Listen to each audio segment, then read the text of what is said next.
This presentation is designed to give you an overview of the operation of the Veeco Innova Scanning Probe Microscope, or SPM.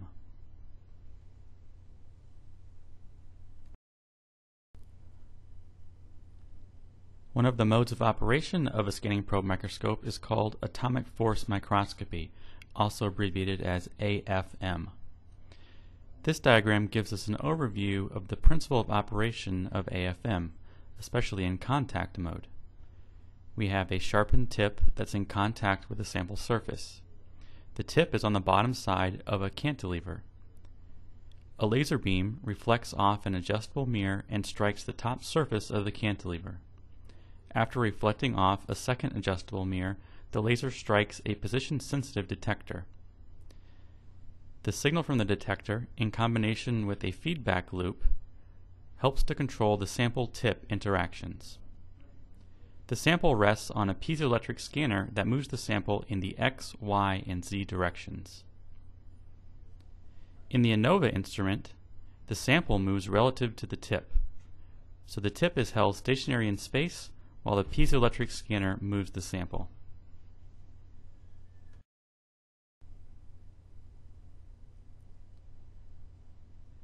The cantilever and tip are commonly made out of silicon. This image is a scanning electron micrograph of the tip at the end of the cantilever.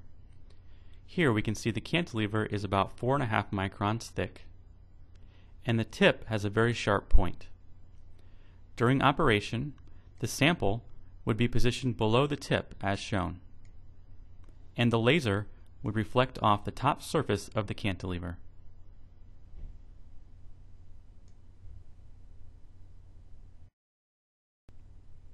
Now let's take a look at some of the components that make up the Innova SPM. First, there's an optical microscope on a movable arm. The microscope allows for a good view of the sample and cantilever.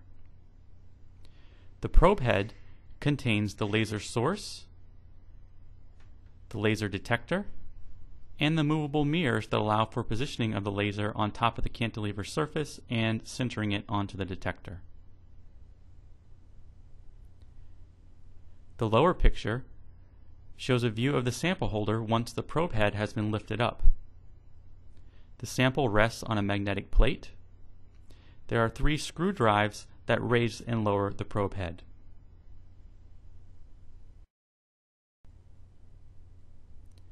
Pre-mounted tips are available. The cantilever and tip are too small to be seen in this picture, but they are hanging off the upper right-hand corner of the small gray rectangle. The pre-mounted tips are on a ceramic carrier chip. The ceramic carrier chip is inserted into the probe cartridges under the metal clips. Different probe cartridges are available depending upon the mode of operation. 2 common modes of AFM are contact mode and tapping mode. The pre-mounted tips are inserted into the probe cartridge using the spring tool. They are inserted under this metal clip. This will be illustrated on a future slide.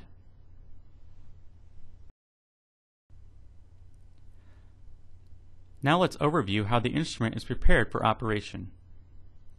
After removing the cover from the instrument, the optical microscope is swung away from the probe head. This allows for easy access to the sample holder and the area where the probe cartridge is inserted.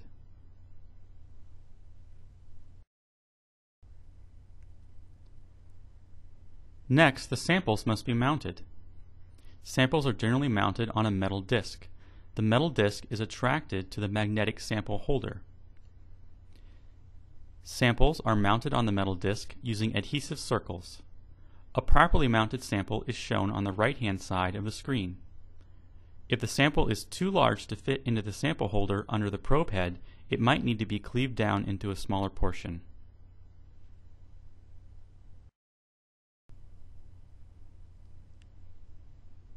Now we're ready to load the sample into the instrument. Here, we're looking at a view of the sample holder under the probe head. Forceps are used to grasp the edge of the sample and contact it with the sample holder. Then, the sample is gently slid into place under the probe head. It's always important to check for adequate clearance between the probe head and the sample surface so that a collision does not occur.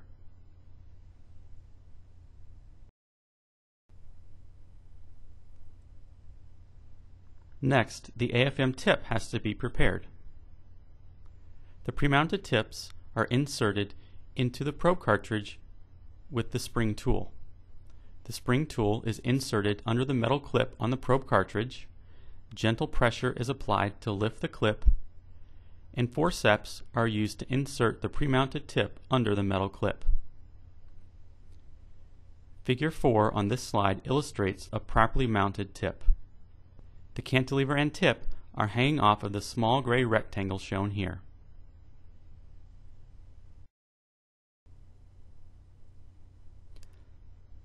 Now the probe cartridge and tip can be inserted into the probe head. First, check for adequate clearance between the tip and the sample. Next, slide the probe cartridge into the probe head. It will snap into place. The figure on the right shows adequate clearance between the tip and cantilever shown here and the sample below. Finally, swing the optical microscope back into place over the probe head. The instrument is now set up and we're ready to examine a sample.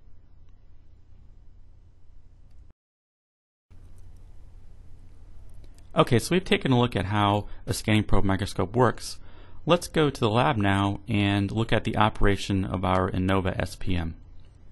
So what we're seeing here is a view of the computer desktop that controls the Innova. We have to start two programs in order to operate the instrument. The first one is called WinTV 2000. That simply gives us a view through the microscope. So we have a video microscope there, and that allows us to see the sample and cantilever. So we'll start that. And the second program that needs to be started is called SPM Lab, which is the software that allows us to control the Innova.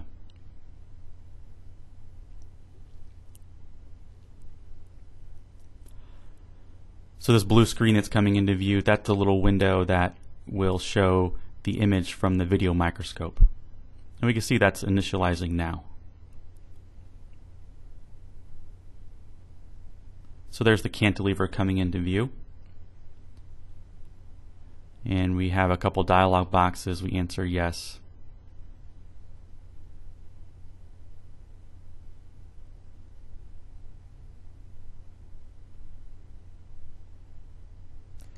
Alright, so what we see in the video microscope view is we can see the top surface of the cantilever, and the sample is positioned below, beyond the focus of the microscope, so the sample surface is not yet in focus.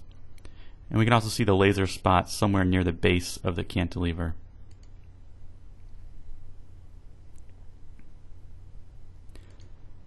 So there are several icons at the top of the window, and these icons are used to make selections and control the instrument. So the first thing is to set up the mode of operation of the instrument. In the system configuration window, we have contact, tapping, or STM mode.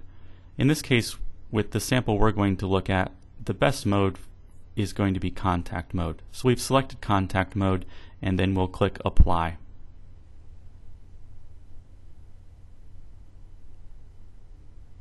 So another quick initialization, going into contact mode.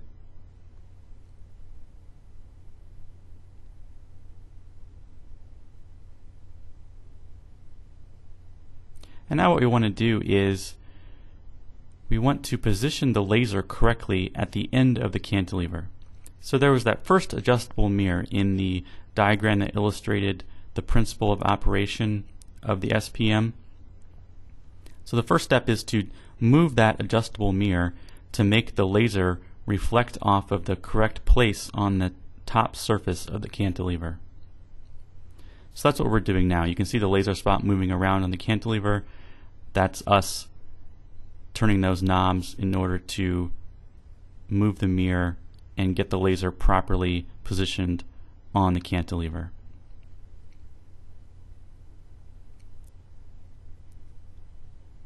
And when we turn those knobs, it vibrates the probe head a little bit, and since this is a very highly magnified view of the cantilever, any little movement with our fingers on those knobs causes the cantilever to vibrate slightly. So that's what we're seeing now. And we can change the illumination on the microscope, in other words, lighting the surface a little bit.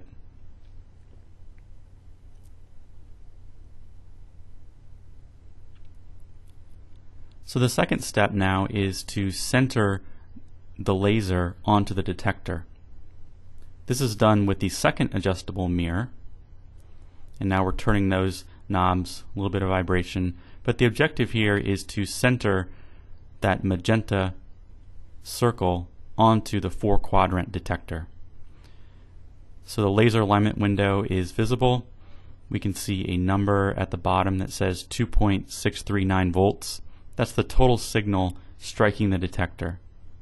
And based on experience, we know that this 2.6 volts is relatively high, so that's a good number to have. That means the laser is striking the detector. But we just want to make sure that it is centered on the detector by moving that second adjustable mirror. So we continue making some fine adjustments in order to center that on the detector. The smaller green numbers, those give us the difference in signal between the top and bottom of the detector and the left and right halves of the detector. So when the laser is centered, the smaller green numbers will be as close to 0 as possible, while the large 2.6 volts at the bottom, that larger number, will be maximized as much as possible. Okay, so that looks pretty good, and we'll just close the laser alignment window. So now the laser is striking the appropriate place on the cantilever, and the laser is also centered on the detector.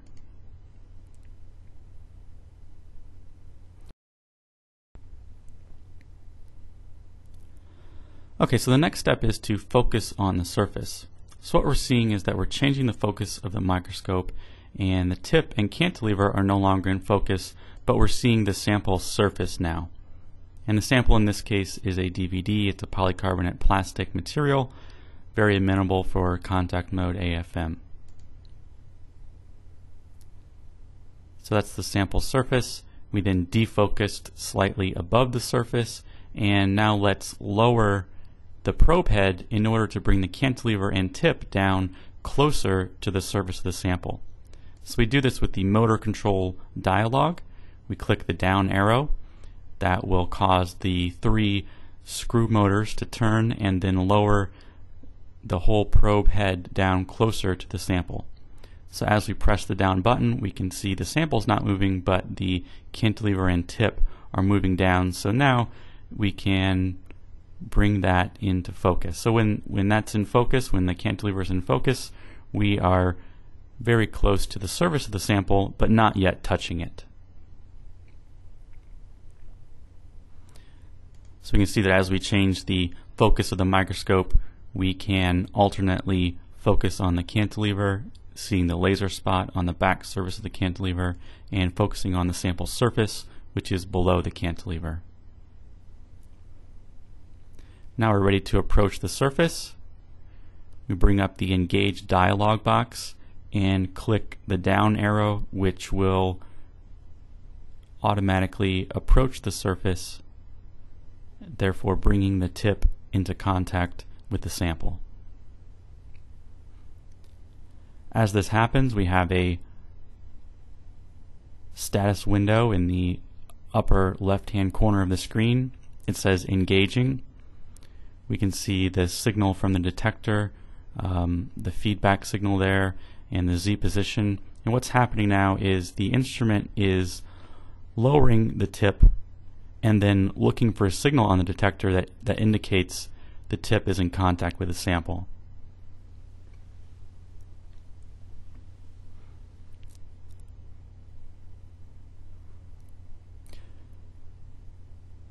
When we get a signal from the detector, what will happen is the status will change from engaging to engaged, and then a few windows will pop up and we'll see that the tip is then in contact with the sample surface. There we go. Now we have 3 more windows have popped up and the status has changed to engaged, and we can see that the tip is now touching the sample surface. So the windows that are now visible are the scanning control window and a couple of signal windows that are blank until we start scanning. There are a number of things that we can change about the scanning. This is done in the scanning control window. We can change the number of lines or the number of scans that will comprise our data set. Right now we're at 512 lines. We have a scanning rate, which is the rate in hertz, so cycles per second or lines per second. That's the rate of data acquisition. We have the scanning range, currently set at 10 microns. So when we start scanning, we'll have an image that is 10 microns by 10 microns in the X and Y directions. We have a number of signals that we can display. For contact mode and for this simple sample, all we really want to look at is the height signal. So we'll select the height signals forward and backward. This is the data that's collected when the tip moves in the forward direction and in the backwards direction. And when that's done, we'll just hit the play button and we're starting to scan now. So we're having some data is showing up in the scanning control window. This is line by line data showing you the actual height data that's being collected as the tip and sample move relative to each other. So let's arrange our windows so we can get a better view of what's going on.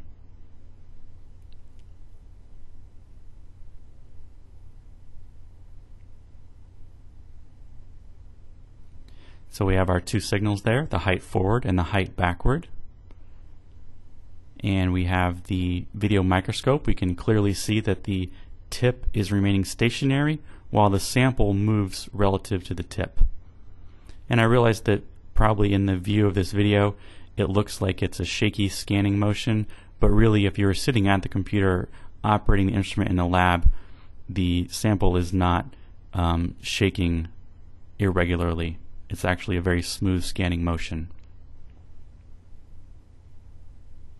Okay, so let's move the video image down to the lower part of the screen, and we can bring our scanning control window to the top part and expand it a little bit.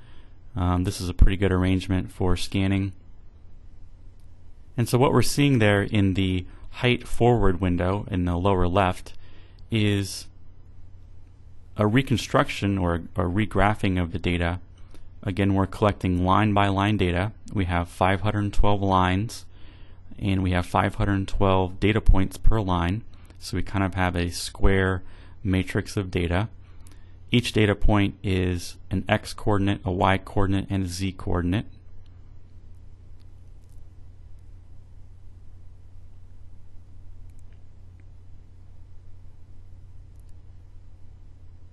The line-by-line data in the scanning control window is actually the X direction and the Z direction. So the height is the Z direction.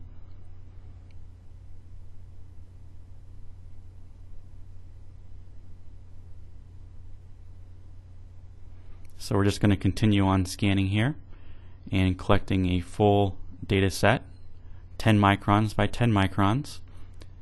The sample again is the DVD sample. So what we're actually seeing are the pits, the pits that represent the ones and zeros in a DVD.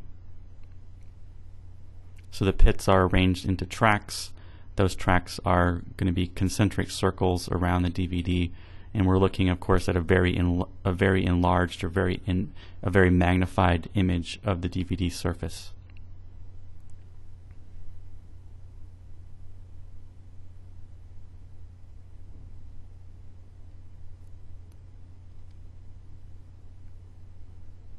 While it's scanning, we can make some fine adjustments that just kind of change the brightness and contrast of the data set of the image, but it's not really changing the data, just kind of regraphing it to make it more visually appealing.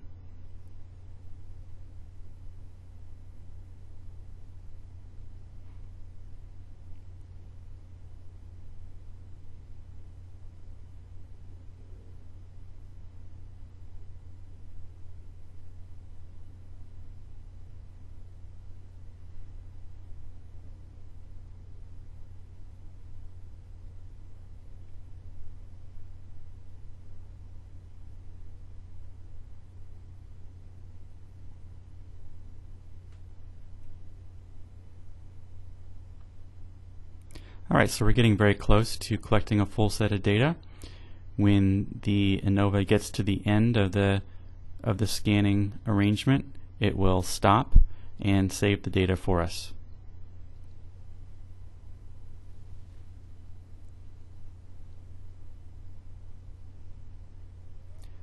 Okay, so that completes our 10 micron by 10 micron scan of this sample.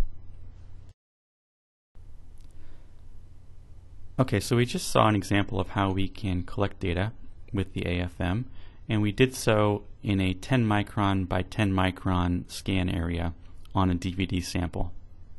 So now let's take a look at another data set collected on the same sample but with slightly different scanning parameters.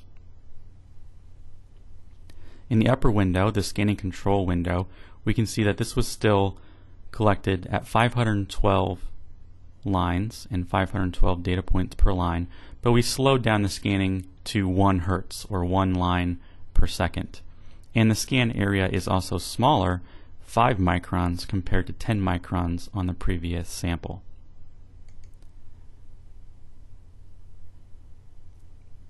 Now we can perform measurements on this data set, and that's what we're going to illustrate next. So in the scanning control dialog, or in the scanning control window, we see some buttons at the top. Normally we're in profile view when we're collecting data, but let's go to the scan area view. That brings the data set into the scanning control window.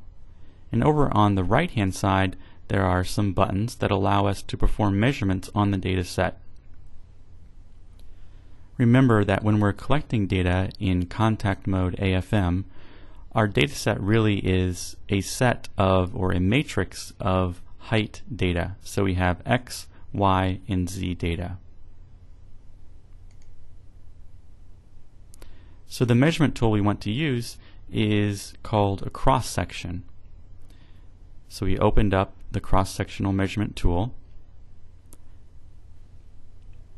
And what happens with this tool is wherever we draw a line with the mouse, so we click and drag and make a line on the data set, and then in the cross-sectional view we now see the data points graphed in the cross-sectional view window.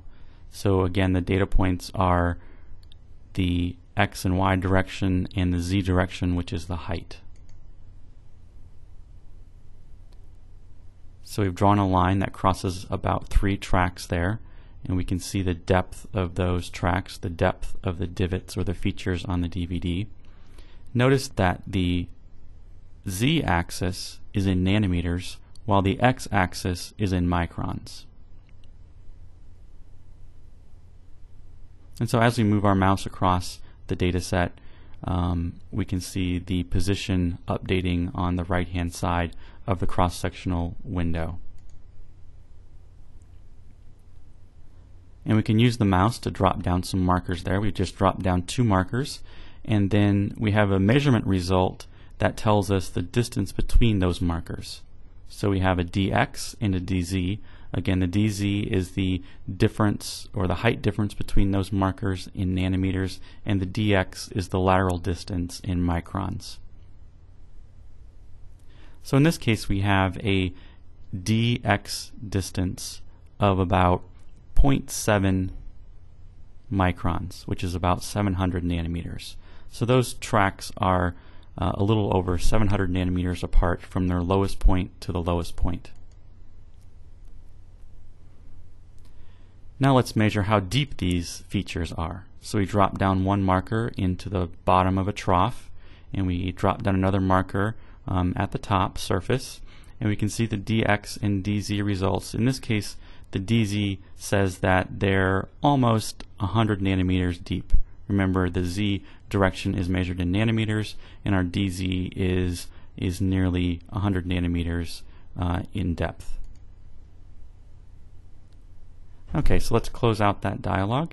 That illustrates how we can actually use the data collected with the contact mode AFM to make measurements on the sample in the micron and even nanometer size range.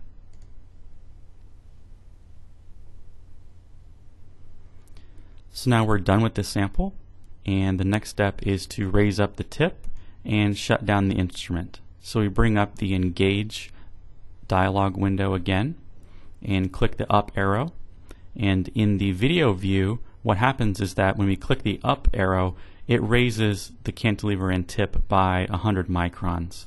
So each clicking of that raises it 100 microns, and we can see that therefore it comes out of focus. So the sample is remaining stationary, the tip and cantilever are moving up relative to the sample.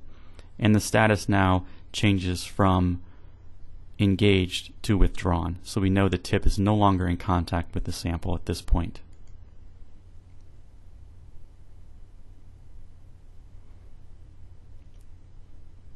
Okay, so now we can raise up the probe head even farther. Let's close some of those windows, bring up the motor stage control, click the up arrow, and now we're driving those screw motors in order to move up the probe head and raise the tip and cantilever to a safe distance above the sample. And now we're done with this measurement, and we can shut down the software.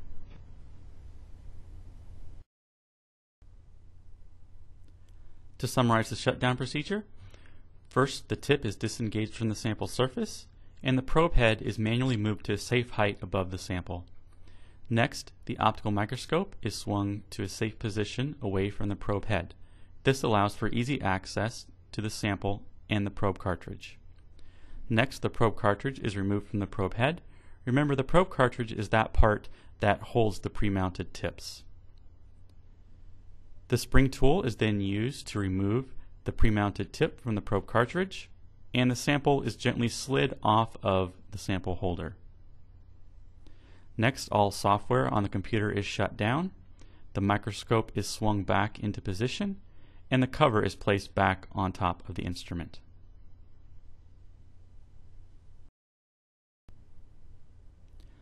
Let's review how the Innova AFM operates in contact mode.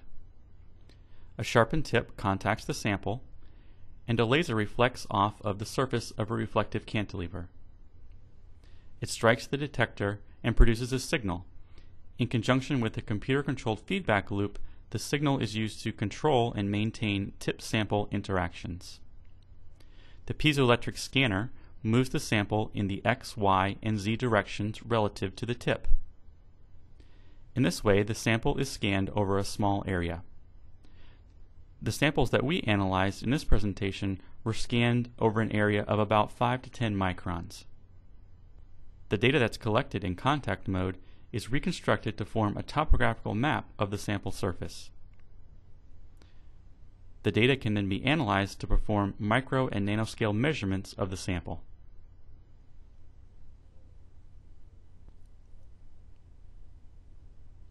Thank you for your attention with this presentation. For more information about the operation of the Innova AFM, or to access the AFM remotely via the Internet, please check out our website, www.nanoforme.org.